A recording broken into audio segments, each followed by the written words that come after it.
May nga po, Negros. Ini ang Digicast Negros X. Ang nagapanguna nga napulo ka mga balita sa isla sa Negros ang amo ni kadulong sa inyo. Updin niyo kami via Facebook, YouTube, kag sa KCAG Channel 11. Nagbabatian niyo kami live sa FM station nga 91.1 FMR Bacolod. Kagyari na ang top 10 nga mga balita sa Negros, subong adlaw. Minor de edad ginmuli sa ilimnan kaging kwan sang video. Mga estudyante nga ginbash matapos maghatag sang negative review sa cafe, magapasaka sang kaso batok sa ila nga mga bashers. Lights on ceremony sa Cadiz City, ginisol matapos ang insidente sa pagkakuryente sang bata sa park. Transport group sa Bacolod, hindi na magupod sa transport strike. Kag sa good vibes, Christmas tree nga himo sa Kawayan, ang produkto sa mga taga-barangay Mambaruto sa Sipalay City. Inatanan sa Digicast Negros X. Sa number 10,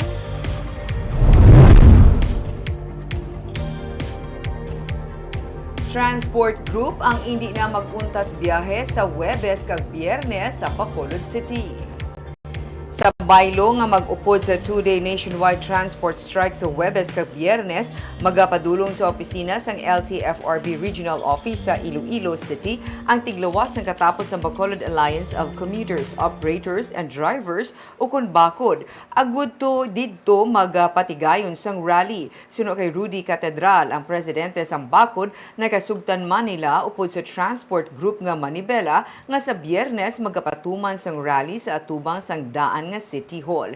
Gindugang man ni Catedral nga ang desisyon sa transport group ang wala sang kangtanan sa nagaluntad nga konflikto sa tunga sang ila mga lideres. Mayorya naman sang transport organization nalakip diri ang sentrong samahan ng mga tsuper at operators Negros kag Federation of Bacolod City Drivers Association ang hindi magupod sa panawagan para sa nationwide 2-day transport strike sang grupo nga Piston. Ginklaro ni June Asis, ang Secretary General sang Estone, nga nagasuporta sila sa panawagan nga mapaiway ang pag-phase out sa traditional nga jeepney sa tion nga mag-expire na ang gin-issue nga Extended Provisional Authority sang LTFRB sa Disyembre 31.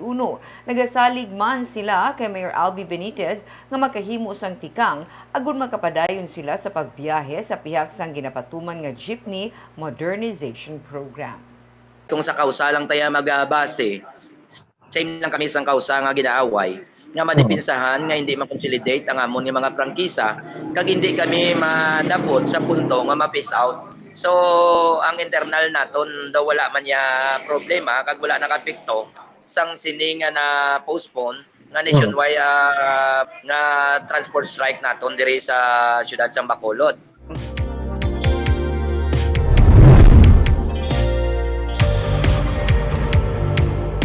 Sa number 9, good news, may rollback sa presyo sa produkto petrolyo subong adlaw. Base sa announcement sa petroleum companies, may rollback sa bilis sa produkto petrolyo. Piso kag 85 sentimos ang ginbuhin sa presyo sa diesel subong adlaw. Piso kag 60 sentimos naman sa gasolina kag piso kag 40 sentimos sa kerosene. Ining kaduha nga semana nga pag-rollback sa diesel subong nga bulan sa Disyembre kag una nga rollback sa gasolina kag kerosene.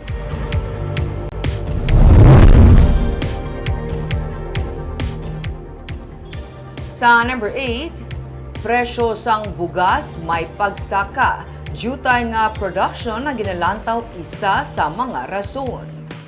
Suno kay Dina Henzola, ang OIC sang Office of the Provincial Agriculturist, nagsugod October tubtub karon ang ani, pero manubo ang production tugaman sang halit nga gindala sang nagliligad nga bulan sang bagyo kag malain nga panahon. Sa monitoring sang Department of Trade and Industry sang November 15, yara pa sa 45 tubtub 50 pesos ang kilo sang regular milled rice.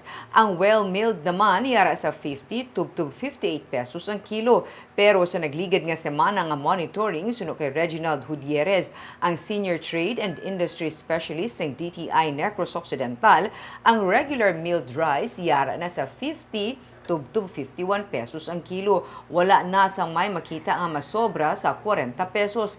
Ang well-milled rice naman, yara sa 56 tubtub 58 pesos ang kilo. Kaina sa pila ka mga baligyan sa Burgos Public Market, nagadangat na sa 60 pesos ang well-milled rice. Suno kay Ronilo Yulo, nga rice retailer, nagareklamo ang pila ka mga bumalakal sa pagmahal. Pero wala naman sila sang may mahimo pa kay nagsaka gidman ang presyo gikan sa ilang nga mga ginakuhaan. Ng tao, sige lang bakal pagkakumod. Sige na lang boy ka man sila mahimo, di ba? Sa nang kasi dagligad ang udlangan daw ng bakal. Sobrang nagsaka na naman. Te. Te kami nagapabungol lang kami. Muna lang na. Boy kami mahimo kay bisan kami nga naga-retail. Ngamon retail as is well is lang Japon kami gabsod sang mahal. Kamalang lang yan, balkon sa imo, and ang husband, hindi lang naman pwede ka ma-retail sa 60, dapat may 62. Sa number 7,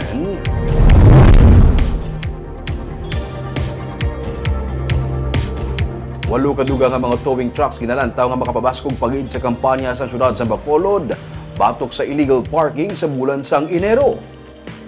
Humalin lang sang Disyembre 1 tubtub 7, naglabot sa 122 ang nato nga mga motor kag salakyan sa Bacolod City Traffic Authority Office upod sa Metro Towing Services. Gani sumugod sa Enero, magadugang man sa 8 ka mga tow trucks ang towing service, agud mapabaskog pa ang pagpatuman sang citywide clamping kag towing sa Bacolod City. Suno kay Bitaw Head Patrick Lacson, nagalaom sila nga paagi diri mapahagan-hagan kag mapaiway ang mga traffic violation, ilabi na ang illegal parking. Sa records ng Bitaw, nagapanguna nga violation ng illegal parking nga naglabot sa 143, obstruction 140 kag disregarding traffic lights and signs sa 48. May 112 naman ka mga motor kag salakyan ang natigayon nga maklamp sa amuman nga period. Tugang by January, mga walo na ang atong towing trucks.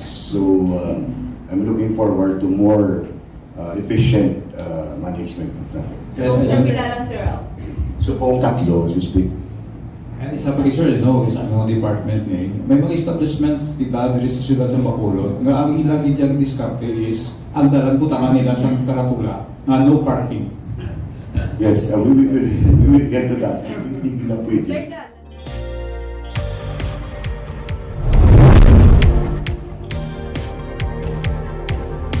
Sa number 6, duha patay sa pagbungguan na isang motorsiklo kag multicab sa Gihulngan City, Negros Oriental. Patay ang duha ka persona matapos mabunggo ang ilang mga motorsiklo sa barangay Malusay, Gihulngan City, Negros Oriental sang Domingo.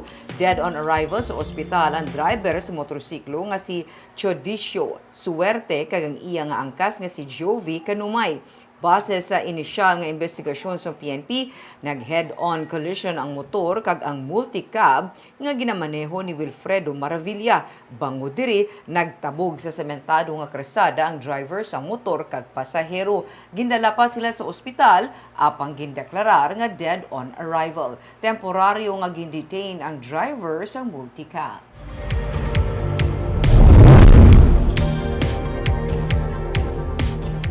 Sa number 5, tuman pa katemprano para mag-announce sang Vice Gubernatorial bet sa United Negros Alliance para sa 2025. Inisinusa kay Vice Governor Jeffrey Ferrer nga presidente man sang UNEGA. Wala sang announcement sa Christmas party sang grupo sang Sabado sa kung sino ang napili para sa 2025 Vice Gubernatorial race sa 2025. May napulo ka bulan na sunuseya antes ang filing ng Certificates of Candidacy para sa masunod nga piniliay. Damlag pa, ginpahayag sa Vice Gobernador na hindi na siya magpapili para sa third term duyag niya na magbalik sa 4th District bilang Quisman. Pero iya man ginasiling nga basi, hindi mapaktan kag mahimo nga magdesisyon siya nga magpa-re-elect bilang Vice Governor. Dugang pa niya, ang UNEGA ang parayon nga magasuporta sa administrasyon ni Governor Eugenio C. Lacson.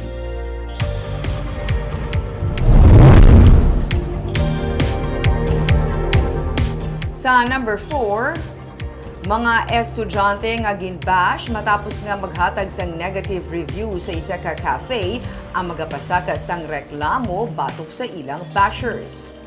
Nag-trending ang isa ka cafe bar sa 8th Lacson Street matapos manindugan upod sa ilang mga staff sa nabaton nga negative review sang 8 sa napulo ka mga estudyante nga nag-istambay sa sulod sang kumbuyuhan sang nagligad nga Biyernes. May mga netizens kag mismo cafe owners nagpalabot sa suporta sa cafe sa pagpati nga hindi man insakto ang ginhimo sa mga estudyante nga nagbakal sa duha ka drinks kag nag-okupar sang 3 ka mga lamesa. Nag-reach out na sa management sa cafe ang mga college students nga wala man gin-identify sa ila IG post. Ginpahayag sa mga estudyante nga nag-istambay sila sa magkadali sa amo nga cafe bar kag hana naman nga maghalin sang ginsirad-an sila sang bintana kag ginpatyan sang electric fan sa mga staff rason nga naghatag sila sang negative review. Natungod man sa natabo, nakabaton sila sa nga pagpang-bash hasta nga ginaatake na sila kag ginpakahuyan sa social media. Handa mga estudyante upod sa ila mga ginikanan nga ireklamo ang nagpadala sa ila sang hindi manami nga mga komento.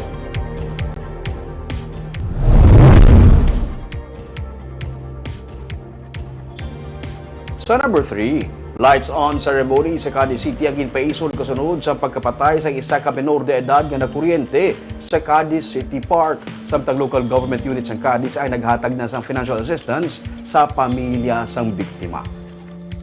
Naghatag na ang Cadiz City government sa budig pinansyal sa pamilya sa 7 ka tuig nga bata nga napatay matapos na kuryente sang Sabado sa Cadiz City Park. Sunod kay Mayor Salvador Bading Escalante Jr., ginsabat na sa syudad ang bayad sa punerarya kag ang ginpahimuan sang pansyon ang grade 2 student nga biktima. Naghatag naman ang syudad sa budig para sa haya sini. Samtang ginmando man ni Mayor Escalante nga ipabilin anay nga sirado ang park tubtub sa Disyembre 15. Sa Disyembre 15 naman, patigayunon ang switch-on ceremony sa mga Christmas decorations sa park. Subong kuntani nga adlaw ang schedule sa switch-on ceremony. Apang ini ang ginpaisod sang alkalde bangod sang nagapadayon pa nga investigasyon sa insidente. Sabado, sa nakuryente ang minor de edad sa ground light sa park. Sa number 2,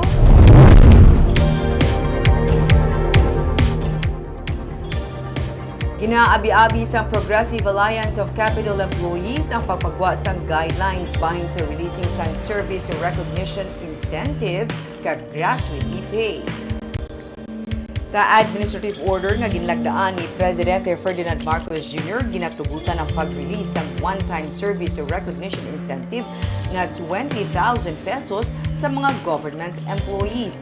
Ginaprubahan man sa Presidente ang one-time gratuity pay nga hindi maglapaw sa 5,000 pesos sa mga contract of service kag job order workers nga nakaserbisyo sa hindi magdubo sa 4 ka bulan as of December 15. Ang SRI kag gratuity pay ang hindi dapat paghihatag antes sang December 15. Suno kay Ruben Diamante, ang chairperson sang PACE, nagalaom sila nga maximum ang mabaton sa mga empleyado sang Kapitolyo Probinsyal. Pero hulato nila ang announcement sang gobernador buwas nga adlaw. Kuno ipatuman ang maximum nga amount sa tagsa ka incentive sarang makabaton ang tagsa ka government employee sang Kapitolyo Probinsyal sang 55,000 pesos bilang additional bonus sining nga Disyembre. 30,000 para sa Collective Negotiation Agreement, 20,000 sa SRI, kag 5,000 sa Productivity Enhancement Incentive. Amoy na ang atong ginexpectar pero hindi kita ka-preempt sa irambay ng atong gobernador. Kung posible ba si buhat na i-announce, wala to naton. Kay para mangin opisyal bala na nagalingkid sa iya. Kag sa numero 1 sa mga balita, subong nga adlaw.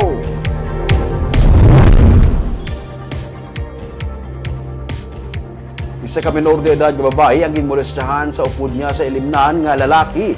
Samtang ginakuhaan man sa video sa mga upod nila nga mga lalaki ng mga criminology students. May report si Nico Delfin.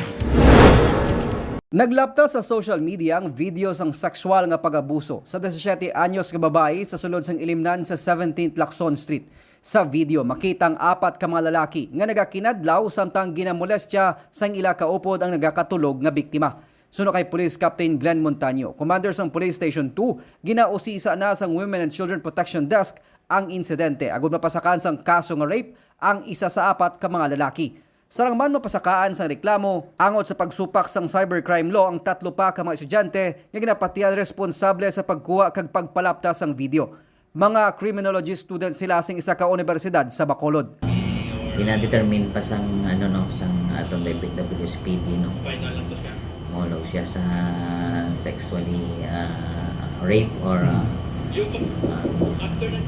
acts of dishonestness depende sa medical legal yan. Okay. Actually sa iban tong maupod yung mga laki sa anong possible man nga charges sila? Pwede man na sila ma-charge sa aton nga victim sa pagpalaptas ng video cybercrime separate na case naman. Ginmay day pa sing isa sa mga lalaki sa iyang social media account ang pag-abuso amo nga nahibaluan kag nagreklamong menor de edad sa pulis. Hindi man ni kono relasyon. Bago yaman na ni kono na kilalaan Sa na siguro muna nga nakaupod siya inumin. Gin drug siya or natulugan siya?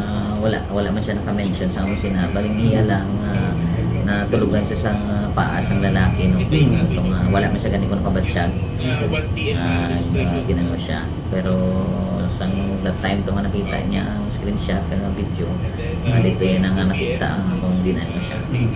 Napasirada na sadtong resto bar sa mapatod nga madamo sa mga menor de edad ang nagasulod kag ginabaligyan sa makahulubog nga ilimnon. Pero ginpahayag sa management sang bar nga humalin sadto ginpabasog na nilang strikto nga pagpang-usisa sa mga customer o galing may mga kabataan nga nagapangita man sang lusot kag nagabinutig agud lang makasulod sa resto bar. Nico Delfin para sa Digicast Negros.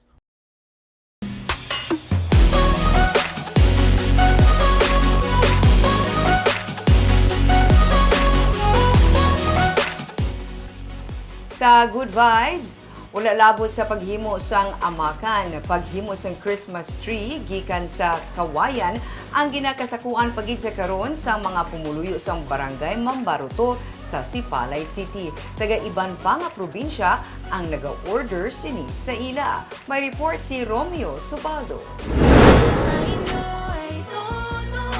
Ini ang Christmas Station ID sang ABS-CBN. Bida sa background ang mga Christmas tree nga himo sa kawayan. Diri sa barangay Mambaruto sa Sipalay City, may na-display man nga amo sini nga itsura sa mga Christmas tree. Ang mga nagahimo sini, mga manughimo sang amakan. Si Alex Habok ang nakauna himo sini last year. Istorya niya, may taga Manila nga nagpasunod sa iya sang sini nga design sang Christmas tree nga himo sa panit kag tinai sang kawayan. Subong nga tuig, may LGU sa Negros Oriental nga nagpahimo man sa iya para pang design sa gwa sang City Hall, ang iban taga Bacolod. Kadop lang subong. Pila na damo ka na nabakal sa imo? Damo na yan. Sa liligad ko tuig pila ka bilog? Wala lang tumabal Ha? Wala lang maisip ito. Hindi mo na maisip. Subong ka tuig yan. Damo na. Ito na sa bayawan ng iban. Damo? Oo. Ang LGU? Ang gobyerno nabakal hindi? Pero na kuro tatubang mo kuno sa City Hall. Hindi man kuno mahapos ang proseso kay pwede ka masulugsugan kung hindi ka kabalo mga mot. Ang isa ka Christmas tree, mahuman niya sa sulod sang 3 ka adlaw. Ang paghimo gid sang amakan, ang ilang nga palangabuhian pero sumugod nga may nag-order sang Christmas tree, nagahimo na sila sini kada tuig. Ano kalawig mo sa mahuman ang isa ka bilog? Tagdukad lang isa. Mahuman mo na doon. Lasik lang. At least may bago naman ka mga palangabuhi, hindi lang amakan, pwede gali Christmas tree. Kada tuig lang mo ng Christmas tree. Pero ang amakan niya adlaw sige. Adlaw gina. Damo order din. Damo, may gabakal, may ga-order. Ang 5 feet, 500 pesos. Ang 8 feet, 800 pesos. Depende sa kadakuon ang presyo. Bangod sang kadamo sa nagapangita, pati ang iya kaigud balay nga si Jose Rica Plaza Jr., ginaorderan man sa mga nagapangayaw nga customer. Order sa Monte kay Gino Brayari sulod ko lang. Take order ka sa inyo? May order. Order niyo ako. Order niyo? Sa dini? Sa nakulod ba ko lang nun? Sa Bacolod pa? Sa buwas na lang Lunes na ko. Ang inigani nga duha ka Christmas tree sa higad sang dalan, ang inog pick up na sang customer nga taga Bacolod. May natural nga brown native Christmas tree, may orange man. Naghimo man sila sa mga kaing, may color pink pa. Nalipay sila kay halin sa mga amakan subong. Kada naghilapit ang Paskwa, may bag-o na produkto nga ginakasakuan. Barb, at least no kung baka himo sa kawayan, ato niya mismo produkto, Barb. So pwede ka kayo kung bisan di native siya nato ng produkto. Siguro, Ming, sa mga yadto, balang may theme nga native naman nga Christmas, amo ginang mabakal. Pag batok sa kunong Barb sa Manila, ang native ka mga produkto. So at Going least, back. gani. Kaagam ito mga balita sa Negros Subunga Adlaw. Kay man sa panahon karon importante nga may ihibalo ka sa nagakatabo sa imo nga palibot. Kung dapat balanse kag eksakto mga impormasyon. Padayon kami nga magapangalagad sa Negros Sanon. Ako si Barbara Mijares. Tubtub sa buwas, ako naman si Romeo Subaldo, mayong hapon.